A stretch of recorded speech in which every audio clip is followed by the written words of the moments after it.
and welcome back to Resilient Break Every Chain. As you know, some of you may know, and for the new persons who are joining us, I am Resilient Susanna, a name given to me because of all the challenges that I have come through, but yet still, as Resilient says, I bounced back.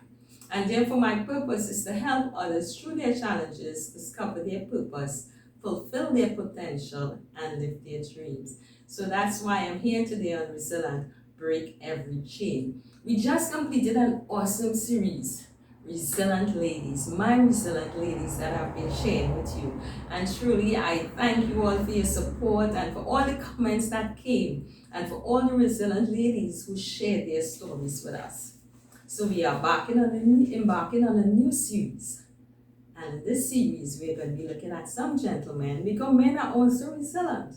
So we want to keep the field balanced. We want to make sure we don't forget our men because they are contributing. A lot of times we don't tend to recognize them and we fail to acknowledge them. But at Resilient Break Every Chain, we really do want to honor them. So we are starting a mini-series on our resilient men, mainly entrepreneurs who are in business and the challenges they would have gone through and the success that they are now receiving and the dreams that they tend to pursue. So joining me this evening, I trust you would sit back and take in all that he has to offer. A young man from Chaguanas, and he has started his own business, not just one, but two businesses, and he's going to share them with us this evening. I'm happy to bring to you today Mr. Kheenan Walkins. Thank you so much and welcome to Resilient Break Every Chain. Thank you for having me. It's indeed a pleasure. So Kheenan, a businessman, talk to me about, from small ass kids, what you want to be when you grow up. What did you want to be when you grow up? So when I was a child, like 5, I wanted to be an astronaut because I thought it would be nothing cooler than being an astronaut. Yes. As I got older, I was more interested in engineering. Mm-hmm. And at some point in secondary school, I did a course in computer repairs in UE. Mm-hmm. And it totally changed my expectations of what adulthood would be like. Because I grew up basically quite poor. But went from having $0 and basically boring traveling money to go back home and that kind of thing. Mm-hmm. It just happened thousands of dollars in your pocket as a 14-year-old because I built one computer and then somebody and another is building computers, and then it just totally changed. The realization came that I didn't have to work on anybody else's time. I didn't have to do anything I didn't want to do. I didn't have to do anything for anybody else. And so that is amazing, and you were saying it so easily to young people. I'm hearing two things here. One, at the age of 14, you realized you got into something that was able to take you out from a childhood of poverty and lack into having money of your own and creating your own business. Yeah. Awesome. So for the young people out there, and you're talking about IT, the world right now everything is connected. yeah. Right. So what would you say to the young people out there who are listening to you right now and the difference it would have made in your life? I wanted, normally we say that later down, but because of what you just said, I would like you to encourage the young people who are now coming up and looking for a field to get into. Would you say that is a good field? Would I say IT is a good field? I suppose it is. You have to have the right expectations about what IT is and what you can do in it and what's done for you. So in most instances, for some bizarre reason, people go get degrees to work in IT, and oftentimes that's a terrible fit for most people because bachelor's degrees in IT normally talk about the topics of the thing. But usually when employers are looking for people, they want people with very specific skills. Hands-on. Yeah. So generally speaking, if you're looking for work in IT, get a certification in the appropriate area. Like I haven't been in that area for a little while, but at the time there were certifications like MCSC and CCNA and those types of things. Everybody who I know who even did anything remotely related to CCNA got employed. For that reason. So excellent. There is no reason to necessarily believe that you will one day do it. It takes under a year, if you're really diligent, to get more certifications. And we have at least 3 telecoms companies in Trinidad who always looking for people with those qualifications. Excellent, excellent. So now how did you branch off from that into what I have a friend named Michelle, and I know she associates with you. And one day she came to me and she said, "Gil, you had to taste this granola. This granola tastes nothing like that." And she ranted and raved about it for a few days. And then finally she brought a sample to me. I was like, yeah, boy, actually tasting almonds, I tasted the granola, it's getting raisins, and you're getting so many things in it, but the flavors really stood out. And that's what I liked. So I said, okay, give me a pack. I bought a pack, I brought it for my husband. He owned it. Suddenly it was his snack. It wasn't mine anymore because of it was really, really delicious. And of course, it's healthy. How did you end up transitioning into something so totally different? That is actually a different story much later. I basically I really enjoy breakfast foods. I enjoy sitting and eating nice things for breakfast. But for whatever reason, I couldn't find anything that was quite what I wanted. It was almost always there. Like I'd have to have granola and then a little bit of peanut butter and a little bit like all these sort of things to try to get it just right. And I thought, well, surely I could make something better instead of artificial flavoring. I I can't stand when something tastes vaguely like something. So if you give me an apple flavored beverage, I can't drink it because I know what apples taste like. And everything just kind of tastes almost like something. Yeah. So oftentimes, like I had a blueberry cereal and it tastes like perfume and sawdust. And like that kind of thing really, really bugged me. So I decided to make something with real ingredients. So if you taste coconut, because there's coconut, almonds, because there's almonds. Also, you ever buy granola or something like that and you're wondering if it have nuts? Yes.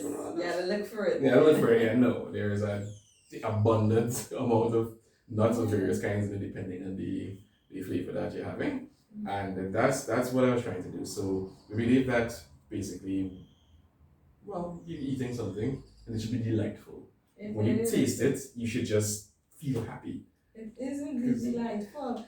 And just looking at it here, I don't think the camera might be able to take it off, but you are seeing all the different items, big pieces, whole almonds. Take what I'm telling you. It's really, really good. You will want to try this. It's called peanuts. And I agree with the name because there's so much nuts in here. Now, the thing about it is price. How could it be so rich and yet still affordable? How have you been able to do that? In setting the price, we had to make certain decisions about what we can do. So, for example, the reason why most commercial cereals kind of dry and unfun is because they have to eliminate certain ingredients in order to make the shelf life longer. So what they do is they say zero fat, and then it's like 300 times sugar because, well, they just have to make the flavor come from somewhere. So by having these natural nuts and with a little bit of fat in it, we get it to taste so great. Now, it isn't a budget cereal. We understand what it's like in a mass production setting and what they have to do in order to make the shelf life 2 years and all these sorts of things. And like we didn't make all those decisions. So we're not positioned as a budget snack. It's a delicious snack. It's something you really enjoy. In fact, some more customers buy it and have it along with some other cheaper stuff. Yes. But yeah, it's not a budget snack. It is something to add to your diet. Yeah. Because it is healthy. And for people who are health conscious, wanting, you understand, when you look first, you want something and everything too sweet, everything too salt, and this fits just right in. It's not too sweet, it's not too salt, and it's enjoyable. So tell us where we can find this. What is your plan for getting it out there? How are you marketing and so forth? Right. So due to some developments with the pandemic, that kind of really interfered with our direct sales because we were doing direct sales initially and we couldn't continue doing direct sales. However, so for the direct sales, you can reach us at 729-7594 and 762-3951, either of those numbers. And we'll make arrangements to get it to you. And I will drop those numbers as well in the description so you all can check it out. Thank you very much. And we'll get there directly. But beside that, we're starting to approach shops in the Shoguness area first. Let's make sure we can get settled. So you should be seeing the shops in Shoguness nearby you soon. But call those numbers for now. Okay, and I'm also seeing it probably in like health cafes and stuff like that. So people out there who have a little cafe but you sell snacks and when people come they can purchase something to go with, they can contact you as well. and we'll be able to supply them so that they can get it to their customers, because you want your customers to get something good. It's really, really awesome. I can testify. Thank you. So in everything, and we are resilient, break every chain, right? What would some of the chains or the challenges, the conflict that came into making this a reality? What did you have to overcome? Well, first of all, the biggest thing I have to overcome is my incorrect perceptions about how this industry works. So I'm very product oriented. So I spent a lot of time working on developing the product, working on the design. Seriously, a lot of time was spent making the product the way that it is. That kind of crispiness didn't come by accident. A lot of work went into that. However, in terms of actually getting into the broad market, it turns out nobody's actually interested. That is resellers, like stores and whatnot. They're not really interested in your product. They have something in that product category already, and you just get met with shrugs. And so the biggest challenge basically was finding a way to get the product in the hands of people, because everybody who's had it has ordered more. Nobody just took it and said, oh, that's nice. Everybody has ordered more. Sometimes, you give somebody, they just buy one pack and then they call back and they want 10. And I have some customers who every month they take 10 bags and that's what they do. And because it's such a delicious thing. So now that we're looking to go back and start approaching these stores and whatnot, we're approaching them now from a perspective of, adding value to them now, instead of just giving them a really, really good product. Because we know that people buy it. We know that people who buy it come back and buy more. So it is true that you had to create a market and probably then convince them the market is out there. Once you have it, they will come for it, because I have customers. There are customers who are looking for my product. Well, yes, although you don't even get to have such long conversations with them. Okay. Basically, they kind of just look at what you have and shrug. So if you're trying to approach stores and whatnot, it's very important that you get social media presence, you get people's attention, and also you make friends with people who work in the industry, because they know things that you're simply not going to know. Like for example, I met somebody who was a distributor, and then he was letting me know what the shelf life they expect on these kind of dry prepackaged goods is like. And it's like anything under 6 months, there's no conversation, right? Yes. But we're using all natural ingredients, and simply put, you wouldn't have that long shelf. Not gonna have that long shelf life right now. So we're talking to Carreri to figure out how we can extend the shelf life and what adjustments we can make to do that.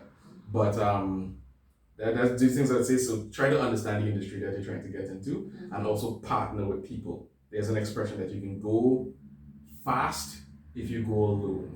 If you want to go fast, you go alone. But if you want to go far, you go with as many people as possible. And Michelle, I can't right now, but she's been very, very helpful in terms of getting customers and even arranging this interview and meeting people. She's very enthusiastic and very, very happy for her. And you try to find people who are enthusiastic about the product to talk about.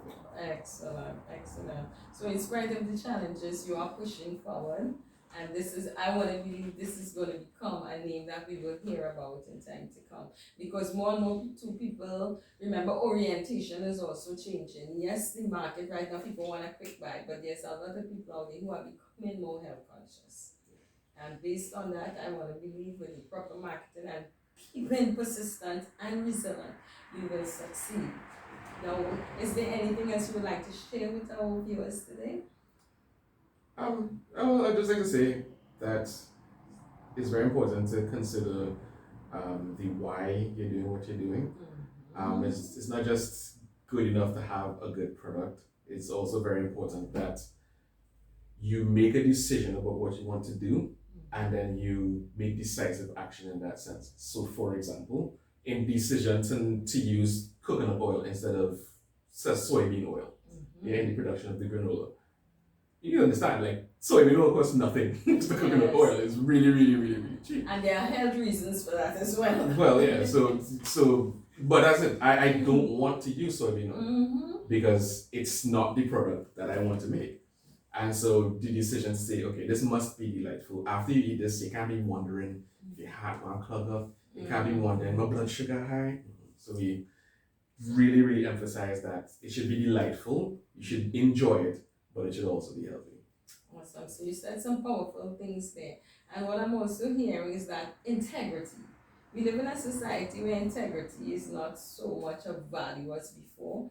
But right through your story, I'm hearing you talking about knowing what you want and not willing to lower your standards. Quality. Quality. And I really commend you for that. I really do. So I encourage you to keep it up, and I believe in what you do. But before we close this evening, I always ask all of our guests, what does freedom mean to you? Freedom means to me the ability to do whatever I want, whenever I want to. Hey, you said that in my words. If I have to wonder if I can do something, then in spite of, oftentimes it's just a prison in your own mind anyway. But every time I have to hesitate before doing something, I'm recognizing that there are restraints on me. Like, God loves me, He loves all of us, but He wants us to be successful. It's not like, oh, don't do this, don't do that. I don't have that relationship. I don't know that guy. He wants me to be prosperous, and He wants me to engage with the world in a way that drives things forward and has a positive interaction. And so when I'm doing things, I do things with that freedom in mind. And so I don't have unlimited money yet. That's part of the plan. That's part of the plan. But until then, just the recognition that I'm not constrained to do anything that I don't want to, that makes me free. That's what makes you free.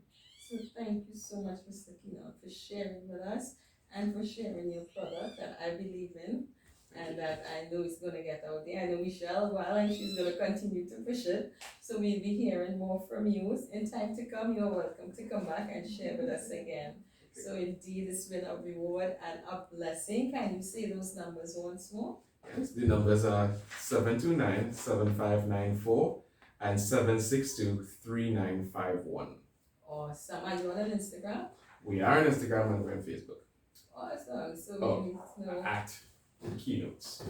That's KHEENOATS. It's Keynotes, like the highlight TV. And the keynote. Yeah.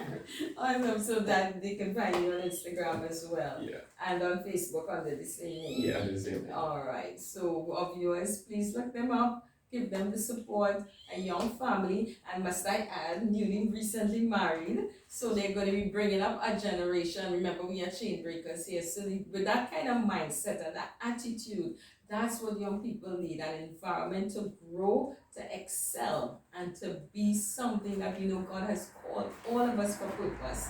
And we need that sort of thing in our environment. So we continue to encourage them. And remember to like, share, and subscribe. So that's the best way to get what we are doing out there. So be a part of us. Continue to excel in all that you do. God bless you. And bye for now. Bye-bye.